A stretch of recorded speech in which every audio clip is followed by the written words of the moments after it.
Eu estou falando do caso Maria Sintra, que foi um caso de contato de quarto grau.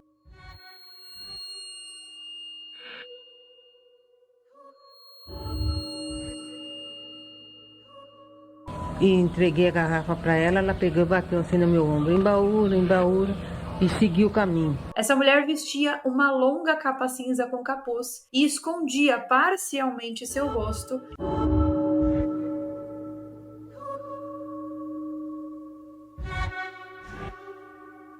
Caso que certamente vai te deixar com todos os pelos do corpo arrepiados. Esse aqui é mais um caso que acontece no Brasil. Você sabe muito bem que eu sou Carol Capel, a sua alienígena favorita com doutorado em mistérios ocultos. Sejam todos muito bem-vindos para mais um vídeo que começa agora aqui nesse canal. Hoje eu vou contar para vocês um dos casos mais perturbadores da ufologia brasileira. Eu estou falando do caso Maria Sintra, que foi um caso de contato de quarto grau que aconteceu com uma funcionária de um hospital. Olha só, perceba que até rima. Esse incidente aconteceu em 25 de agosto de 1968, na cidade de Lins, no interior de São Paulo. E esse incidente desafia explicações convencionais e levanta questões inquietantes sobre possíveis contatos, possíveis interações entre humanos e entidades de origem desconhecida. Essa nossa história começa na madrugada do dia 25 de agosto de 1968, ali por volta das 3 horas da manhã, quando Maria Sintra, que tinha apelido de Dona Mariquinha, dormia nas dependências do Hospital Dilma, onde residia, porque ela trabalhava nesse hospital. Ela acordou subitamente após ouvir um som muito específico, semelhante ao ruído de embreagem ou de freio de mão sendo acionado. Então, ela, muito curiosa, abriu a janela do seu quarto e imediatamente já avistou uma mulher desconhecida. E pela descrição dela, essa mulher tinha aproximadamente uma altura mediana, pele clara, olhos verdes e cerca de 30 anos, mas é tudo meio que aproximado, porque ela não sabia de fato. Essa mulher vestia uma longa capa cinza com capuz e escondia parcialmente seu rosto e segurava uma garrafa de água metálica que era meio reluzente, a garrafa brilhava. Maria então se dirigiu à mulher pela janela dizendo: "Senhora, espera aí que eu vou abrir a porta." E após descer e abrir a porta, ela se encontrou diretamente com essa visitante estranha, se assim podemos chamá-la. E essa visitante continuava segurando ali a garrafa de água. E a Dona Mariquinha, imaginando que talvez a moça tivesse com sede, ela, mesmo antes que a moça tivesse feito o pedido, pegou a garrafa ali da mão da mulher e conduziu essa mulher até um bebedouro que tinha ali perto, para poder encher a garrafinha com água. Durante esse momento, a Maria então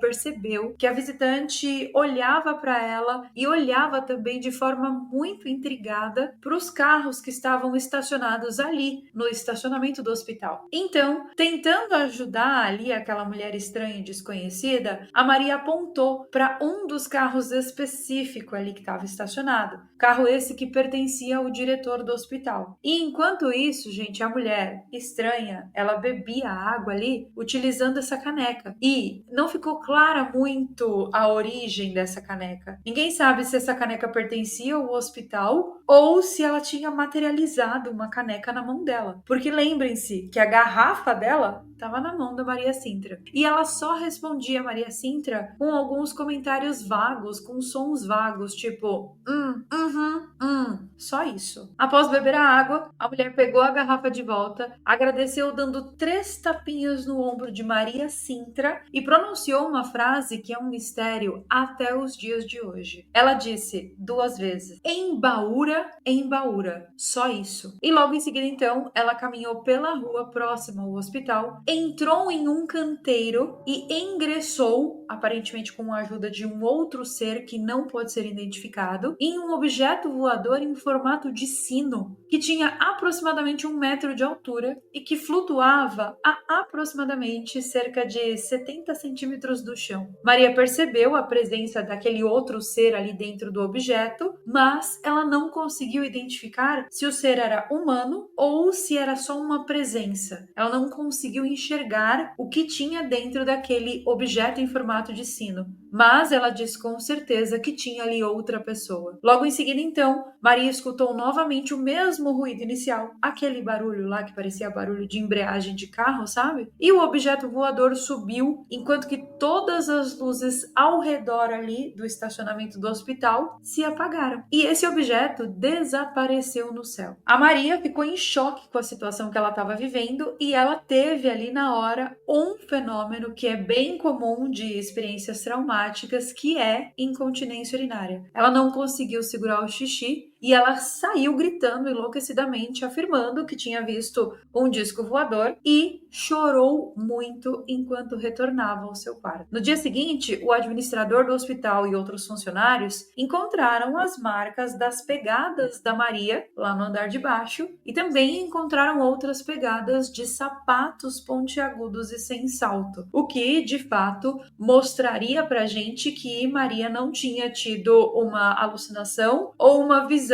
que saiu diretamente das vozes da cabeça dela, mas sim, ela tinha realmente estado ali na presença dessa mulher misteriosa. Eles também perceberam que a grama onde o tal objeto tinha ficado pairando ali, sei lá, alguns centímetros acima do solo, estava queimada. E eles notaram uma certa depressão circular no solo, com cerca de 2 metros de diâmetro e 15 centímetros de profundidade. Então era mais ou menos um negócio assim, um círculo grande, mais ou menos assim dessa profundidade, e ali nesse local era percebido um leve calor. Então quando as pessoas adentravam nesse círculo, ainda existia ali alguma energia, alguma força que as pessoas não sabiam explicar direito. Esse caso, meu povo, foi investigado pelo CIOANI, que é o Sistema de Investigação de Objetos Aéreos Não Identificados, e ele era representado pelo Major Zani, que foi auxiliado pelo seu subordinado Aragão e pelo Sargento Brandani, e o Tenente Carvalho da 4ª Comar. Comar é o Comando Aéreo Regional de São Paulo, né? E também todo esse processo de investigação foi acompanhado pelo Sargento Horst, da guarnição da Força Aérea Brasileira de Bauru. E eles visitaram a cidade de Linhos no dia 26 de setembro do mesmo ano. Eles entrevistaram algumas pessoas, algumas testemunhas, coletaram informações sobre esse caso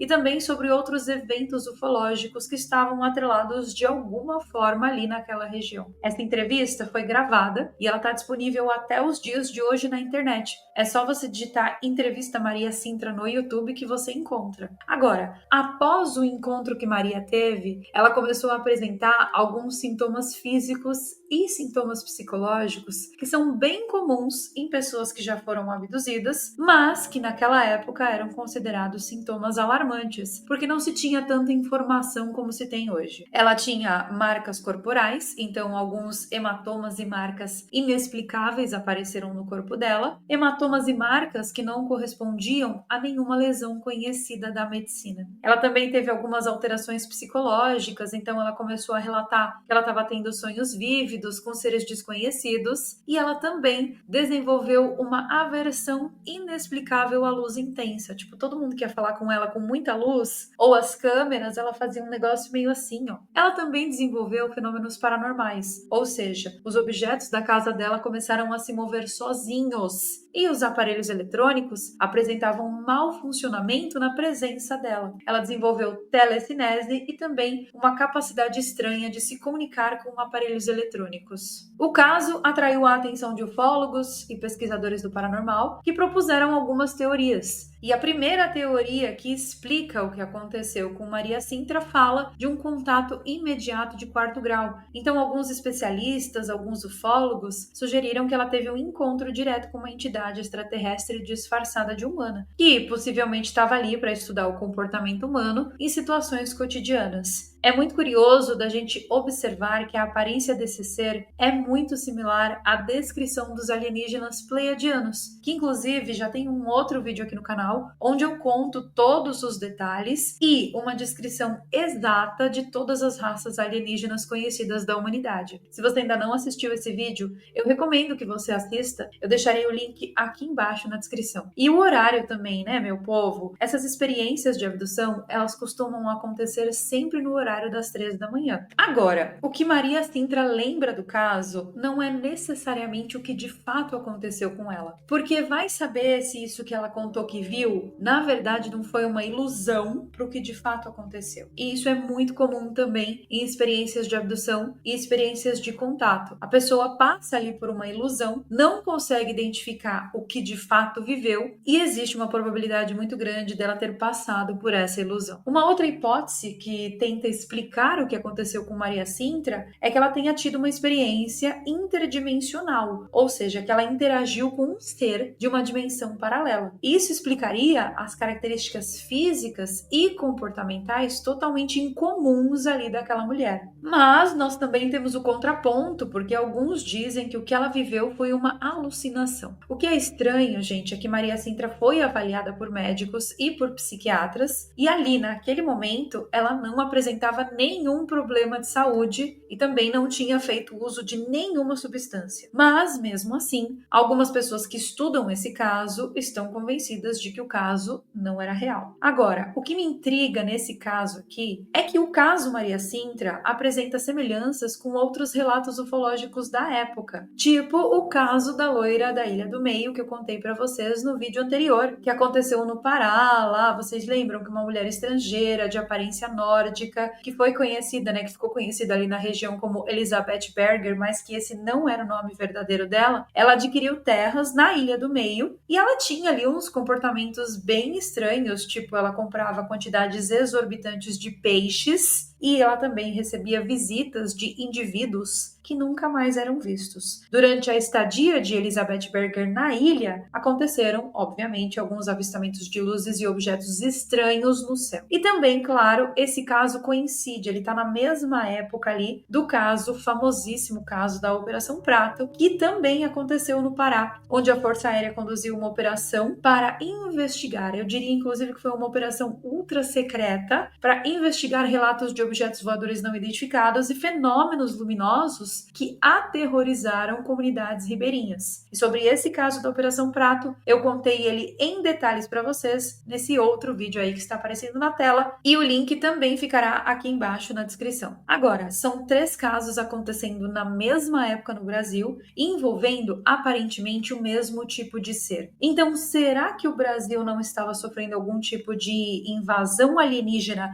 de seres alienígenas desse tipo? Ou será que esses seres ainda estão no Brasil nos dias de hoje? Eu pergunto isso porque eles se misturam com as pessoas, eles se mesclam com as pessoas normais e comuns e ninguém percebe a existência deles ali. Ainda mais se nós pensarmos que hoje em dia nós somos tão autocentrados que nós não prestamos atenção nenhuma em nada que não seja a gente mesmo. Se você parar para prestar bastante atenção, você vai perceber que ninguém presta atenção em absolutamente nada, só em si mesmo. Mas esse era o caso que eu queria contar para vocês aqui no canal e eu espero de verdade que vocês tenham gostado desse vídeo aqui. Se você gostou desse vídeo, não se esqueça de deixar um like aqui embaixo, clica aqui embaixo no like e se esse é o primeiro vídeo que você está assistindo aqui nesse canal, também não deixe de clicar no botão inscrever-se e se inscreva. Nós temos vídeos sempre nas segundas, quartas e sextas e às vezes nas quintas, nas terças, nos sábados e nos domingos nós temos lives aqui no canal contando assuntos de mistérios da atualidade. Aproveita também e se inscreve no canal de Shorts, porque lá eu posto vídeos curtinhos, rápidos de mistério, para você não ficar por fora de absolutamente nada. E eu vejo vocês, se aceita permitir, claro, nos nossos próximos vídeos.